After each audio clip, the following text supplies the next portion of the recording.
Bonjour à tous, bonjour à toutes, et je continue avec quelques versets dans la deuxième lettre de Paul aux Corinthiens, 2 Corinthiens 4, les versets 7 à 12 aujourd'hui. Mais nous portons ce trésor spirituel en nous comme en des vases d'argile, pour qu'il soit clair que cette puissance extraordinaire vient de Dieu et non de nous. Nous sommes accablés de tous côtés, mais non pas lassés, sans issue. Nous sommes perplexes, mais non désespérés. Nous sommes persécutés, mais non abandonnés. Nous sommes jetés à terre, mais non anéantis. Nous portons sans cesse dans notre corps la mort de Jésus, afin que sa vie se manifeste aussi dans notre corps. Bien que vivants, nous sommes constamment exposés à la mort à cause de Jésus, afin que sa vie se manifeste aussi dans notre corps mortel. Ainsi, la mort agit en nous pour que la vie agisse en nous. Je ne sais pas vous, mais moi, au tout début de ma conversion, au tout début de mon cheminement de foi avec Dieu, je trouvais un peu étrange qu'on me décrive le message de Jésus comme une bonne nouvelle. Oui, dire c'est une bonne nouvelle, ça m'interpellait parce que Jésus a réellement dit que si nous le suivons, nous allons au-devant de renoncements dans nos vies et de pertes.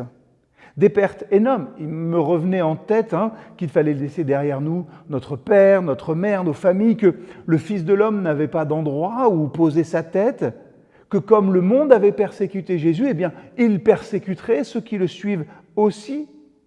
Bref, je me disais, le Seigneur nous met en garde. En gros, il nous dit, si vous me suivez, vous aurez une vie marquée par la perte. Plus sans aucun doute que ce que nous pouvons imaginer. Vous aurez des renoncements douloureux, des situations brûlantes, des rêves peut-être à laisser de côté pour prendre notre croix, comme on dit, et suivre Christ. Oui, Jésus a même dit que si nous le suivons vraiment, ça pourrait même finir par nous coûter la vie. Excusez-moi, mais si ça c'est une bonne nouvelle, alors je me demande vraiment quelle est la mauvaise. Et c'est vrai, finalement, tout au long de notre périple terrestre, il y aura des gens en qui nous avions confiance et qui nous ont laissé tomber.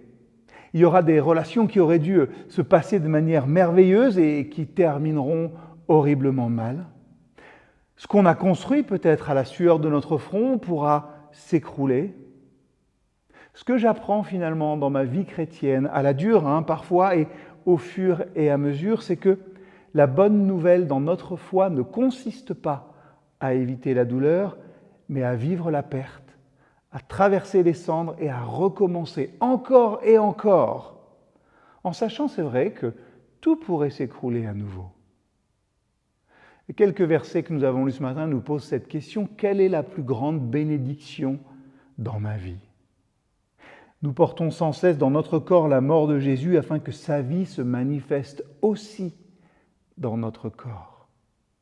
Ce qui ne cesse de grandir en moi, c'est la confiance que tout ce en quoi je mets mes efforts, tout ce pour quoi je travaille, ça appartient à Dieu.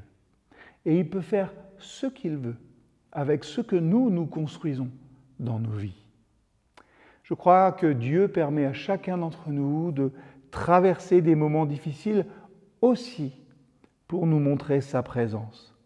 C'est comme s'il rappelait à chacun et chacune d'entre nous, dans nos circonstances les plus difficiles, que les plus grandes bénédictions se produisent souvent dans ces endroits, dans ces moments les plus difficiles de nos vies. Alors, ce n'est pas facile, mais je prie que vous soyez fortifiés aujourd'hui. À très vite.